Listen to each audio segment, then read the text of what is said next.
Welcome to Art Ed Radio, the podcast for art teachers. This show is produced by The Art of Education, and I'm your host, Tim Bogatz.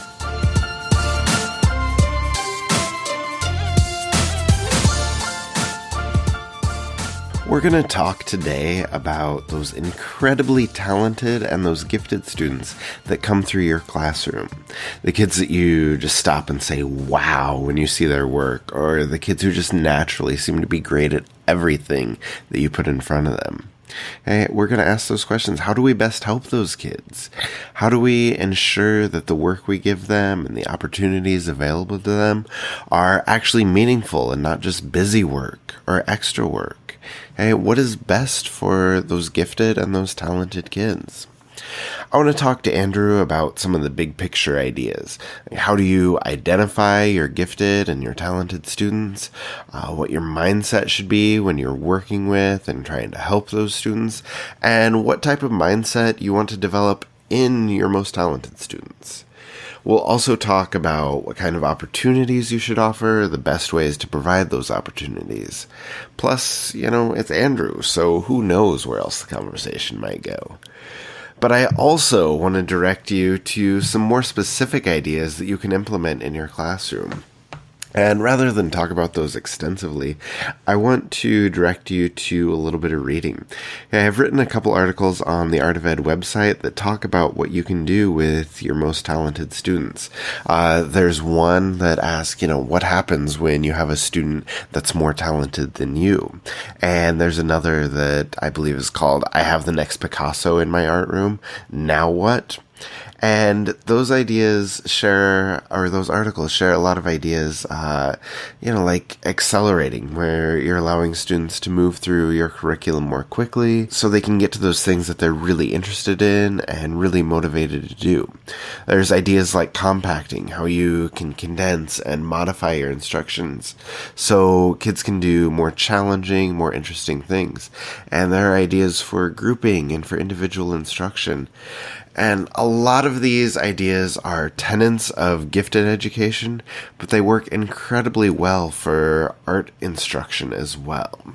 And so we'll link to those in the show notes. I'll talk about them just a little bit more before we leave. But like I said, I want to talk to Andrew about some of the big picture things. So I'm going to go ahead and bring him on right now.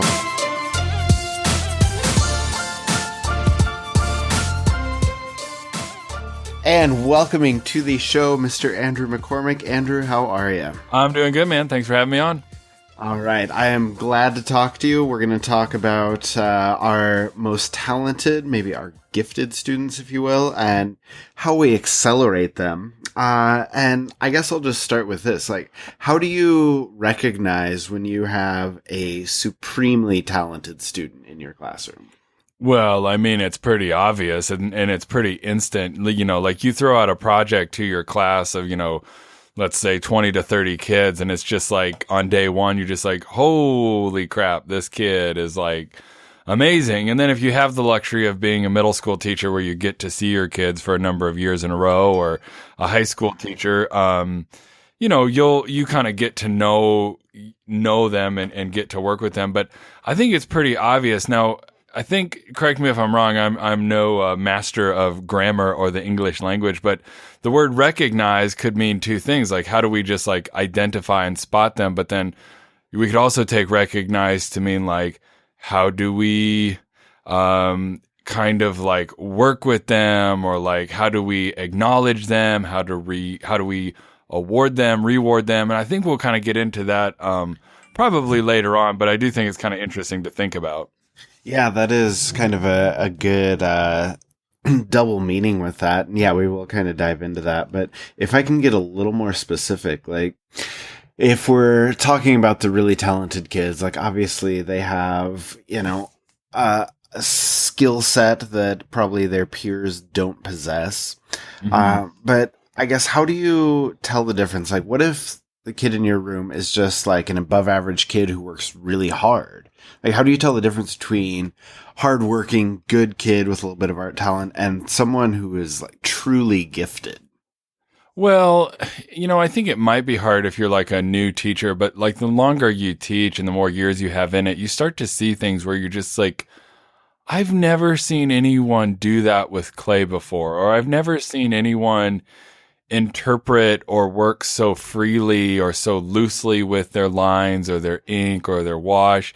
And sometimes it's weird, but like I think about speed and the way that, we did a couple episodes, how frustrating kids can be when they work really fast or really slow. Right. I actually think sometimes speed is a part of it. So you see a kid who in like 45 minutes, like, let's say a typical class period, just busts out this like really well rendered acrylic painting. And you're just like, dang, like, how did you do that? And then the really freaky thing, and you might see, your quote unquote good student who could do that, in a week's time, and they're really focused and diligent. And this kid is just like, talking and shooting the breeze and then kind of working on it. And then you ask those kids like, hey, have you ever done acrylic painting before? No, not really. It's like, what the crap? Like you were just like a natural at this. And, I do believe that some people are just like naturally gifted at certain things. Like you can kind of tell those kids who are more sort of gravitate more towards like 3-dimensional material or are natural at that. So you give them a piece of clay and you're just like, have you ever sculpted like a human head before? They're like, no, this is the first time I've ever done it. And it's like better than you could do. And you just see these things the longer you teach that are just really abnormal and kind of outside your normal set of expectations. Yeah, and I think that raises kind of an interesting point too, because you talk about just giving kids clay and, or just first time kids are touching a material, whether it be paint, clay, whatever, and you just realize that like they're thinking maybe not on a different level, but at least differently than everyone else is. Where, when I'm teaching sculpture, when I'm teaching ceramics, it's really difficult to get kids to think in 3 dimensions. Like they have to transfer their thinking from everything being flat to actually being in the round. And that's really difficult. But every once in a while I get those kids where it's just, instantaneous. It's natural for them, even if they've never done that before, which is a pretty cool thing. Or like you said, if they're really putting down paint in an amazing way, even though they've never done that before, there's that natural talent or that inherent talent. Right. And so, I mean, that's always interesting to me. But if I can shift that into a question for you, I guess, when you see that with a kid, whether it be, whatever material it may be, how do you adapt your teaching, or how do you start to adapt your curriculum to those incredibly talented students? That's a really good question. And it's something that I've kind of debated back and forth. But one of the things I actually want to circle back, and then I'll come back to this question.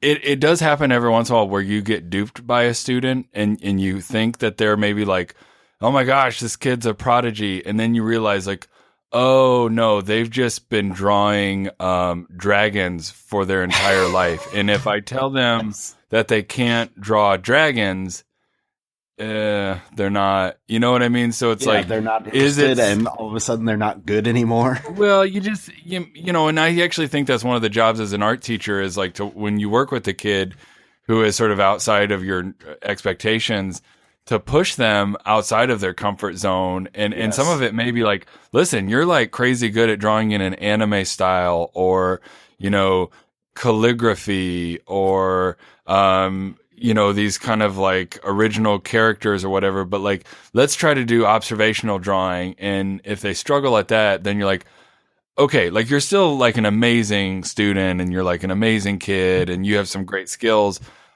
but maybe that's more a product of like just tons and tons of like hard work and commitment and time spent on this thing that you love. And that is definitely to be applauded. Now, I think that you have a really exceptional and talented student when you push them out of their comfort zone and they do something for the first time and they still knock it out of the park. So let's talk about that kid. I have 2 different ways that I think about this, and I don't know. I kind of fluctuate between both of them, and I think it probably depends on the kid, and I also think it depends on your district. Okay, so one of the things is I actually think that art sort of self-differentiates. So, and I think we've said this before, I think on a podcast back a while ago, that artwork and like weightlifting in a weird way are kind of similar. That, a kid who is quote unquote weaker will lift a smaller amount of weights and be exhausted at the end of the workout. A kid that is quote unquote stronger, lifting heavier weights, also exhausted. So they're both exhausted. They've both spent all their energy. It's just the stronger kid has stronger artwork or lifted more weights in this analogy, right? But then I also think but hold on a second. If we accelerate students in math and science, right? Like, oh my God, this kid's a phenom. Get them up to pre-calculus already by the time they're in 8th grade.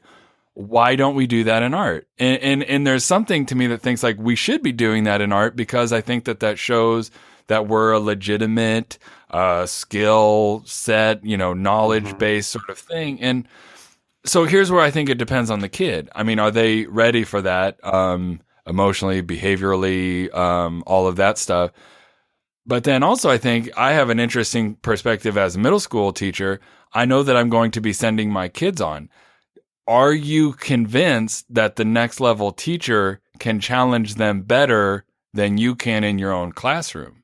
And sometimes I think the answer is yes. And it's like, by all means, you need to go somewhere else so you can really focus and push yourself on something that I cannot provide. And sometimes it's like, actually, I can self-differentiate or differentiate in my classroom better than even the teachers at the next level. So you're actually better served staying with me, and I'll modify my curriculum. I'll make my projects more challenging. I'll maybe have you do a set so that you're exploring sort of a theme throughout an ongoing thing. So I don't know. I think, again, that's the longest answer, which is basically it depends on the kid and it depends on your situation. Yeah, and you brought up a couple good points that I want to touch on. I think one, is just art does such a good job of self-differentiation. So if you do have a kid that is truly exceptional, do you really need to move them on? Like, for me, I fall toward the latter half of your argument, where in your own classroom, like, this kid, and there's so much more out there that you can provide for them, you can show them, you can get for them, where, if it is the math comparison, you don't have time to individually teach pre-calc to, a kid sitting in that classroom, even if you know it. But because art lends itself to that, you really can open up so many doors for kids where, they may not need to move on to something else or to move on to a different space, because I think you can do that yourself as a teacher. But circling way back around, you talked for a long time, so I did. I ran with it when you first made this point. But I want to ask you about pushing kids and asking them to take risks or to try new things. So in my experience, if kids are really, really gifted, either academically or artistically, there's a really high chance that they haven't faced a lot of challenges or they haven't taken a lot of risks, just because everything has always come so easy to them. So how do you push kids to take those risks, but make sure that you don't push them too far? I don't know if I've ever gotten close to feeling like I've pushed a kid too far. Because for the most part, the last 5-6 years, even going back further than that, I mostly work with 8th and 9th graders. So I do think you could run the risk of, if you're too much of a tyrant, like, I'm pushing you and this is for your own good. It's like, I'm out of here. Like, man, screw art. I'm not taking art next year in high school. But I don't know. I think you just kind of, again, it gets to each individual kid and what are they kind of receptive to, and giving them weird curveballs, like, I want you to use this unusual material. I want you to, paint or draw with a super gigantic paintbrush so you kind of know what it feels like to not always have control. Or I want you to take your ugliest painting and I want you to like flip it upside down and make it something completely new. And, I think like you said, some of our kids who are high achieving, talented and gifted, they haven't had to deal with adversity and setback, and they may not know how to do that. And some of these kids are like really type A personality.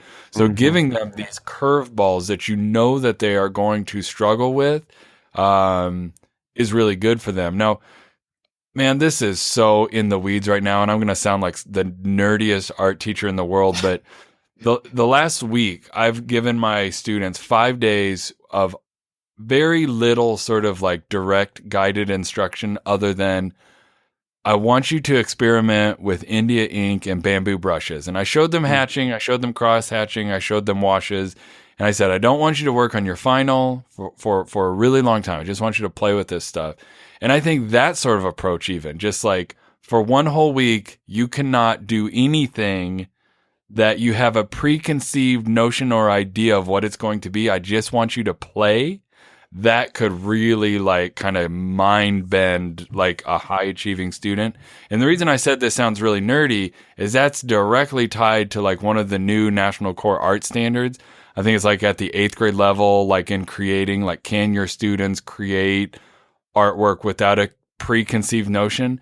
And it's been kind of fantastic to watch some of my students like, oh, look at what this turned into, in one class period. And I'm like, that's awesome. And you didn't know, 35 minutes ago that you were going to make that thing.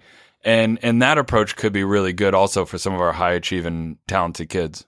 Yeah, I like that. And I think it's a really good point, just allowing them to explore and kind of make those connections on their own is vitally important, because that's what creativity is, just making new connections, and giving them the time and the space to do that is, I think, really effective. But I want to go back to the first part of your answer. You're talking about throwing kids curveballs and, making them think in new ways. And I think that just needs to come with the caveat that, you're going to support kids the entire way throughout that process. You can't just like set them up to fail. Like, hey, try this out. Good luck.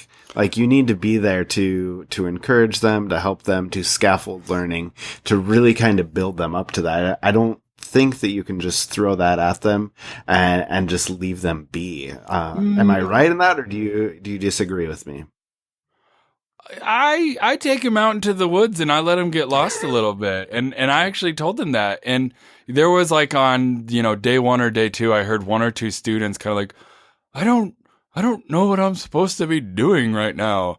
And I said, I think that's fantastic, because I think, but I did bring him back in the fold, by the end of the class period or by the end of the week. And we kind of like, hey, look at how you've grown. Look at how this has like gotten better. But man, I told my students, I said, listen, I think way too often we as teachers force feed you guys all the answers, all the directions, all the recipes. We don't have enough opportunities in our educational life where you guys get kind of lost and have to figure your own way out. Now, right, I'm in the classroom. I'm here to answer your questions. If you're like, how can I make it look like this? But like, I want you to figure that out. There's a great quote that I don't remember because I'm not that type of guy who remembers quotes. I believe it's by Buckminster Fuller, and he talks about the importance for humanity to like every once in a while get lost and come up with your own solutions and like your own way out of the problem. And I that's been kind of like a mantra of mine, or a driving force, for a few years now. I like that. But have you ever had it backfire on you? Like, do you ever have kids that just kind of quote unquote get lost and then just kind of shut themselves down? Like, have you lost a kid because of that? No, I haven't, because it's not, like I said, I mean, I'm not just like listening to my music off to the side and like, don't bother me right now. You're getting lost. I want you to get lost right now. I'm there, and I try to be very present and receptive to when I can feel the frustration start to become overwhelming, and it becomes like, I want to give up now. Well, I have to intervene well before that happens. But man, I have a number of students that are very type A personality. Now, some of them are gifted. Some of them I would say are not. They're, good students, but, average in their abilities. And, man, there's type A students every once in a while need to get kind of, to coin a phrase of the day, shook a little bit and kind of shake up how they do things and approach things different. I think it's really good for them. Yeah, I think that's a really good point. So, if we can wrap this up, tell me if I'm correct in thinking this. Like, your advice for teachers would be that they need to relax and change things up, and they also need to convince their students to relax and change things up as well? Well, that's one approach. let's circle all the way back. This is like not even a 360. I was trying to end the show, Andrew. Come on. This is like a 720. Okay. If we're talking about acceleration, I think you can, if you know your district and you know your students well, and if you know that their needs will be better met elsewhere, I say go for it. I'm all for it, but I think you'd have to clearly define and lay out sort of like, here's our expectations of what a student needs to be, you know, achieving at a high level, a mastery level, and then they could move on. One of the things, and I've had this happen in the past that drives me crazy, that often happens with our accelerated students, and I know I've been guilty of this from time to time, and I gave you a sneak peek of this early on when I started talking, is, hey, you're really talented, do more. Right. Like, doing more is actually just a punishment for kids who are gifted. Like, hey, you're so good at this, I'm going to punish you by making you do more stuff. Now, if that's the way your approach feels to the kid, then you've really stepped in it. Now, they may be the type of student, hopefully, that's like, hey, I'm done with this project. I want to do my own thing. And like, those kids are awesome and they're golden. But I do think if you want to accelerate them on and move them on to the next level, you just have to have that clearly defined. Yeah, I think so. And I think you hit on a good point where no matter what approach you take, you need to make sure that you're keeping kids motivated and that you're keeping kids interested in what's going on. Very true. Cool. All right. Well, I think that will be a good point for us to wrap up the show then. So thanks for joining me. And it's been good talking to you. Yeah, my pleasure, man. This is a good chemistry. I ramble and you sum up in a much more eloquent way. So we got this figured out. We should try that more often. All right. Now, that was an interesting conversation because I think you were able to hear a couple different opinions.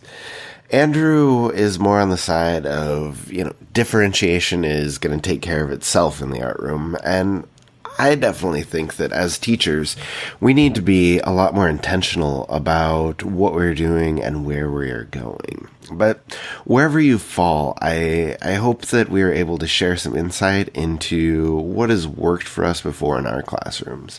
And as I mentioned in the beginning, I want to take a big picture look at the topic. And if you want to dive into the specifics a little bit more, check out the articles I mentioned in the introduction. They're on the AOE website, and we'll link them in the show notes as well. I'll also direct you to a couple additional articles with some really good suggestions and ideas. Before I wrap things up, though, I want to tell you about an awesome AOE course, which is called Reaching All Artists Through Differentiation. If this discussion today has interested you, this course is going to interest you as well. It's not just about accelerating or working with your most talented students. It's about differentiating for all of your students, no matter what level they are. And summer is the perfect time to dive into a grad course, or even if you just need PD hours, this is a great opportunity. If you hurry, there's a new section opening up in May, so you have about the rest of this week to get to it. But we also have new courses that are starting in June, July, and August. You can check out theartofed.com/courses to find out more. Now, like I said, I hope that our discussion today has given you some insight into our mindset and some of the best ways that you can help your talented students. Again, if you go back to what I said in the beginning and in the conversation, we need to move beyond that busy work or that extra work that we're giving to kids. Hey, there are specific strategies to help your students, but more than that, you need to be able to provide them with opportunities that are interesting and motivating. Because a talented kid who is engaged with their work, and I mean really truly engaged, might just end up doing some things that are better than you ever could have imagined.